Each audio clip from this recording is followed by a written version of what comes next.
السلام عليكم ورحمة الله وبركاته. عاملين ايه يا جماعة؟ وزي ما انتوا شايفين كده في عنوان الفيديو، حتى البلاي ستيشن 4 كمان اللي احنا كنا فاكرين ان احنا شفنا كل العابه، اتضح ان هو كمان في كمية العاب مهولة محدش عارف عنها حاجة، ويمكن اكتر كمان من الالعاب اللي بنتكلم عنها للبلاي ستيشن 3. وبالمناسبة هنعمل اجزاء تانية ان شاء الله للالعاب البلاي ستيشن 3 اللي محدش عارف عنها برضو اي حاجة. ما تقلقوش انا لسه ما خلصتش، حتى البلاي ستيشن 2 كمان هيكون نفس الكلام. ومن غير ما اطول عليكم كتير، فيديو النهارده بيتكلم عن افضل 10 العاب للبلاي ستيشن 4 محدش سمع عنهم او لعبهم قبل كده. مستعدين؟ يلا نبدأ.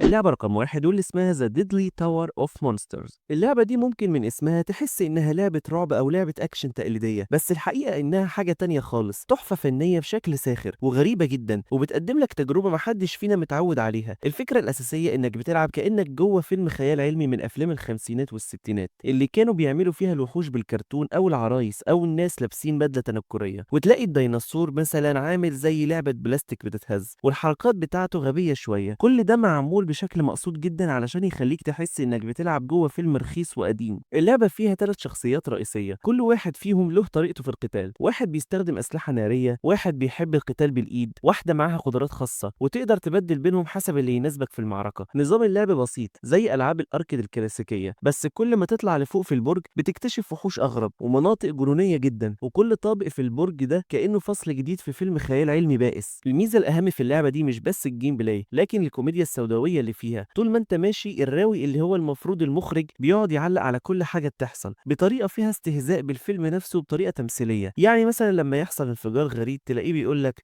المشهد ده كلفني $20، كنت عايز اضيف نار بس المنتج وقع. التحريك في اللعبه مقصود يكون معمول بشكل غريب ومش طبيعي. الوحوش بتمشي ببطء وممكن تبقى بتتهز، وبعضهم عامل زي لعبه اطفال متعلقه بخيط، وكل ده معمول علشان يخليك تضحك وانت ماشي وتقول ده ايه العبط اللي انا فيه ده. بس في نفس الوقت اللعبه فيها تحدي مش قليل، خصوصا لما تطلع في مستويات عاليه في البرج. لو بتحب الحاجات اللي مش تقليديه خالص واللي فيها لمسه سخريه من افلام الخيال العلمي القديمه، دي اللعبه اللي لازم تجربها. هتحس انك دخلت عالم غريب وساخر في نفس الوقت، ومش هتخرج منه الا لما تخلصه بالكامل. اللعبه رقم 2 واللي اسمها داندرا. اللعبه دي من الالعاب اللي مجرد ما تبداها هتحس انك جوه عالم مقلوب تماما عن اللي انت متعود عليه. مش بس التصميم بتاعها غريب، لكن كمان طريقه اللعب نفسها خارجه عن اي حاجه كلاسيكيه. داندرا مش بتمشي زي اي شخصيه في لعبه، هي ما بتتحركش على الارض عادي كده، دي بتتنقل بالقفز من مكان لمكان، من حيطان لسقف الارض، وكل ده من خلال جاذبيه غريبه تحس كانك عايش جوه حلم او جوه بعد تاني. القصه مستوحاه من شخصيه حقيقيه فعلا. داندرا كانت محاربه من البرازيل، قاومت العبوديه وشاركت في ثورات كبيره، واللعبه بتحاول توصل روح المقاومه والحريه من خلال العالم اللي انت فيه، اللي كله قمع وظلام واعداء غريبه بتحاول تسيطر على كل حاجه. العالم مش خطي، يعني مش بتمشي في خط مستقيم من اول نقطه لاخرها، هو اشبه بمكان كبير فيه مداخل ومخارج، ومحتاج دايما تراجع الاماكن القديمه لما تاخد قدرات جديده علشان تفتح مناطق كانت مقفوله قبل كده. التحكم ممكن في البدايه تحس انه غريب وصعب، لانك بتضغط علشان الشخصيه تنط من نقطه لنقطه، وكل نقطه بتحتاج تركز قوي علشان توصل للمكان اللي انت عايزه. بس بعد شويه بتحس انك بتطير، بتتحرك بثقه ومرونه، وبتبدا تحس بالمتعه لما تنجح في تعدي منطقه كانت صعبه جدا قبل كده. الجرافيك بتاع اللعبه باسلوب بيكسل ارت، بس معموله بدقه، وكل منطقه ليها طابعها الخاص. في اماكن تحس انها شبه الجحيم، والمزيكا رايقه جدا ومشوقه، بتشدك مع الاحداث وبتزود من الاحساس بالغموض.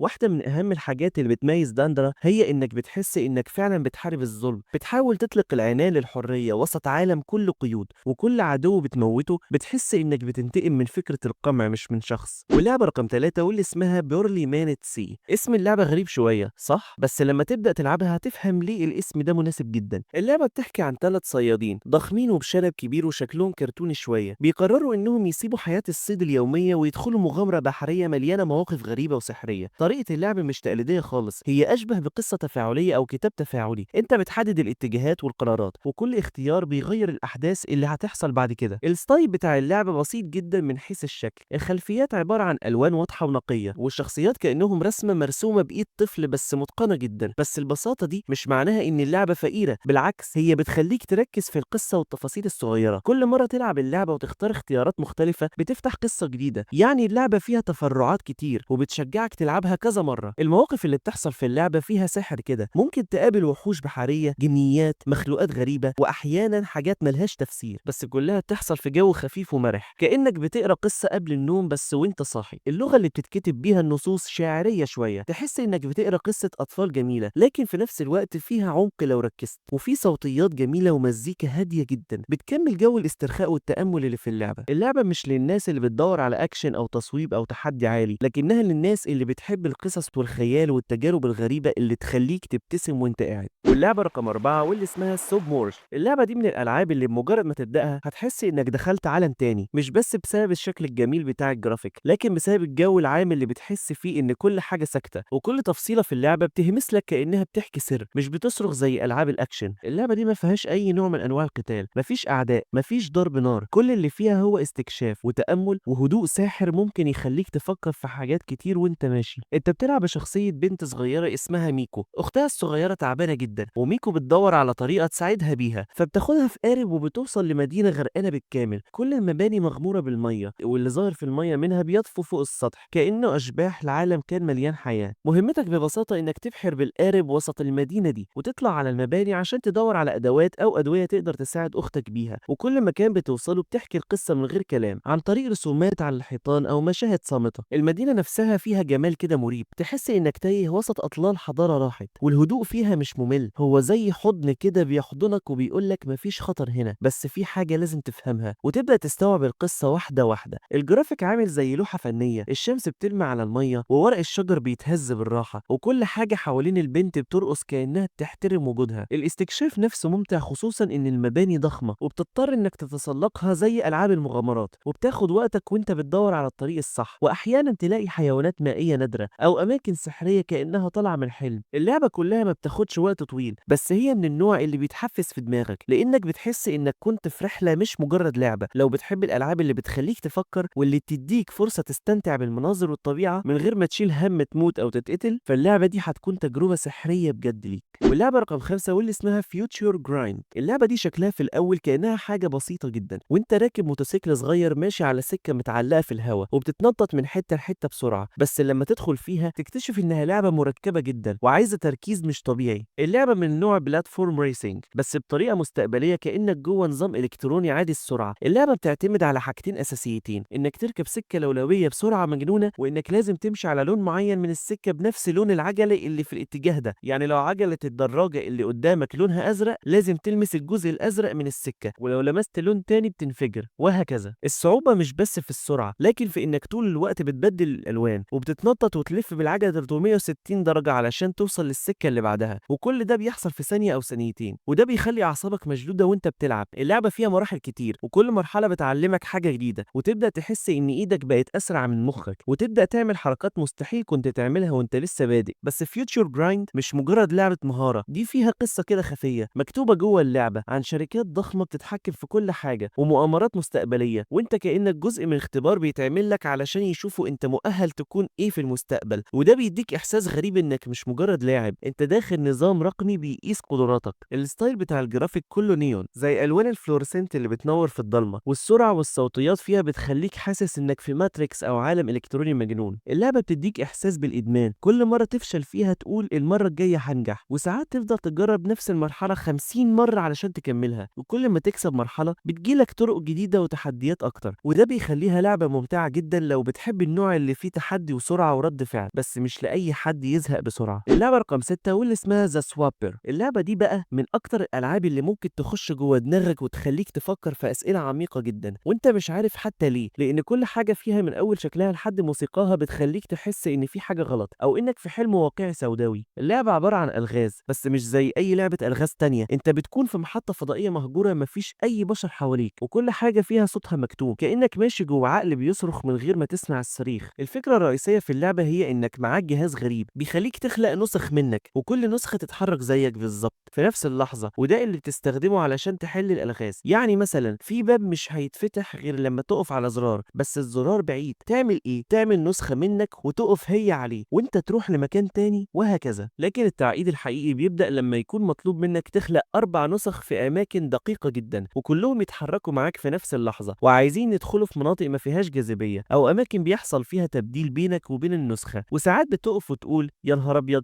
أنا فين؟ أنا النسخة ولا الأصلي؟ وهنا تبدأ الفلسفة الغريبة بتاعت اللعبة تظهر. أنت فعلا مين؟ لو كل نسخة تتصرف زيك، هل هم بشر؟ هل عندهم وعي؟ هل موتك ليهم يعتبر قتل؟ والأغرب إن في جزء من القصة فعلا بيدخل في فلسفة الوعي والهوية، وده بيتحكى من خلال كتابات قديمة جوه المحطة ورسائل مسجلة وصور بتخليك تتساءل لوحدك، هو ده كله بجد ولا أنا أصلا نسخة من حد تاني؟ اللعبة مش طويلة بس تقيلة جدا في تأثيرها، مش بس على عقلك كمان على مشاعرك. البيئة مرسومة بإيد، وده بيخلي كل مكان كأنه لوحة سريالية مظلمة وكئيبة فيها إحساس بالوحدة، وكل لغز بتحله بتحس إنك اتحركت خطوة قدام في رحلة غريبة جوه أعماق اللاوعي. لو بتحب الألعاب اللي بتخليك تفكر واللي مش مجرد تسلية لحظية، فصدقني اللعبة دي هتكون من الحاجات اللي ممكن تفضل فاكرها بعد ما تخلصها بسنين. واللعبة رقم 7 واللي اسمها Air Memories of Old. لعبة Air بتعتبر واحدة من التجارب السحرية والفريدة في عالم الألعاب. بمجرد ما تدخل اللعبة هتحس إنك في مكان مختلف تماما، عالم من الجزر الطايرة فوق السحاب، وتصميمه كأنك قاعد في لوحة فنية متحركة. بتلعب بشخصية بنت اسمها Air، وهي بتتمتع بقدرة سحرية تخليها تتحول لطائر، وده هو الجزء الأساسي من اللعبة. الفكرة إنك كإير بتستكشف عالم واسع وجميل مليان أسرار وأماكن مخفية، كل جزيرة فيها طابع خاص سواء من حيث الألوان أو المعمار أو البيئة. الجزر مليانة معابد وأماكن أثرية قديمة، ولما تدخلها تكتشف قصص الحضارة القديمة اللي عاشت هنا، وكل مكان بتحس إنه له روح كأنك بتسافر عبر الزمن. اللعبة ما فيهاش لا قتال ولا تحديات صعبة، لكن التحدي الحقيقي هو الاكتشاف، وهنا بقى الجمال. كل منطقة فيها متاهات ومعالم عجيبة، وكل جزيرة بتفتح لك معاني جديدة وتفاصيل عن العالم. الموسيقى بتاعت اللعبة بتدي إحساس بالهدوء والسكينة، كأنها بتعزمك على التأمل والاسترخاء. ممكن تلاقي نفسك بتتمشى لأوقات طويلة وانت مغمور في المناظر الخلابة، بتطير بين الجزر وتكتشف أسرارها واحدة واحدة. فكرة التحول لطائر مش بس بتخليك تحس بالحرية، لكن كمان بتخليك تتأمل في الجمال اللي حواليك. وتخيل لو كان عندك القدرة تكتشف أماكن زي دي في حياتك اليومية. لعبة إير مش مجرد لعبة، بل تجربة سحرية فيها مشاعر تقدر تقضي فيها ساعات طويلة وانت مستمتع من غير ما تحس بأي نوع من الملل. اللعبة رقم 8 واللي اسمها Everything.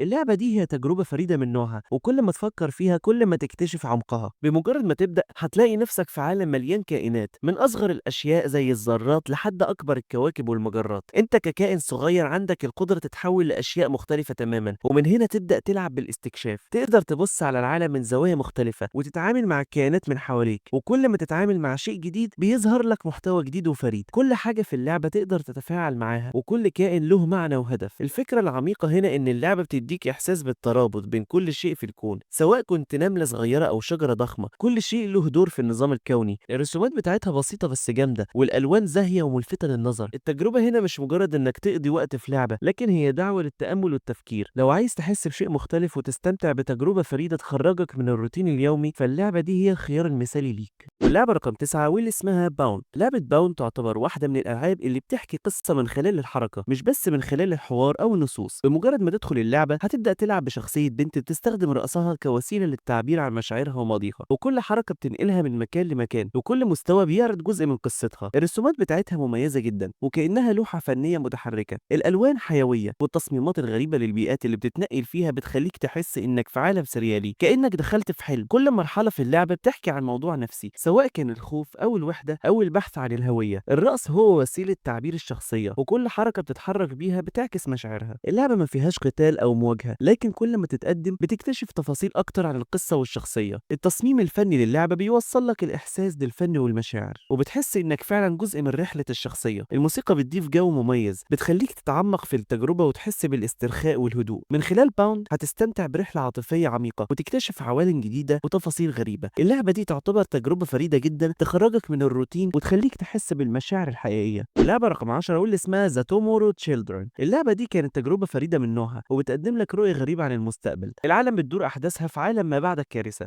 تم تقسيم البشر إلى مجموعات صغيرة، وكل مجموعة بتحاول تعيش في عالم مليان تحديات ومخاطر. الفكرة إنك بتلعب كعامل في قرية وبتكون جزء من مجتمع متعاون بيحاول يبني حياة جديدة في عالم مهدد. كل لاعب في اللعبة بيقدر يشتغل مع ناس تانيين، يجمع موارد، يبني منشآت، ويستكشف المناطق المحيطة. بسيطة، لكن مش كل حاجة سهلة لأن في تهديدات من مخلوقات غريبة بتظهر من وقت للتاني. لازم تتعاون مع باقي اللاعبين للدفاع عن قريتك. الجرافيك هنا مميز جدا كأنك في لوحة سريالية، وتصميم الشخصية مميز كأنهم أطفال في عالم كبير. اللعبة بتعرض لك معاني التعاون والاعتماد على الآخرين، وبتخليك تشوف أهمية المجتمع والعمل الجماعي. في تفاصيل كتيرة في اللعبة، من بناء المنازل لتطوير أدوات جديدة، وده بيخليك تحس إنك جزء من شيء أكبر وعليك مسؤولية. والأجواء اللي فيها بتخليك تحس بمزيج من الحزن والأمل، كأنك بتحاول تعيد بناء عالم بعد دمار. وبس يا جماعة، بكده يكون انتهى فيديو النهارده. جبنا لكم فيه أفضل 10 ألعاب للبلاي ستيشن 4 محدش سمع عنهم، وبالمناسبة في كمان ألعاب مش بس من النوع الراحة النفسية والكلام ده كله، لا كمان هنتكلم عن ألعاب الأكشن والبلاتفورم، وكمان ألعاب العالم المفتوح اللي برضه محدش سمع عنهم أو لعبهم قبل كده. ما تقلقوش، طول ما انتوا في قناة عمرو مكساوي هتشوفوا كل جديد. وبس كده يا جماعة، ما تنسوش لو عجبكم الفيديو تحطوا لايك للفيديو وتشتركوا في القناة وتفعلوا زر الجرس عشان يوصلكوا كل جديد. أشوفكم على خير في فيديو جديد، مع السلامة.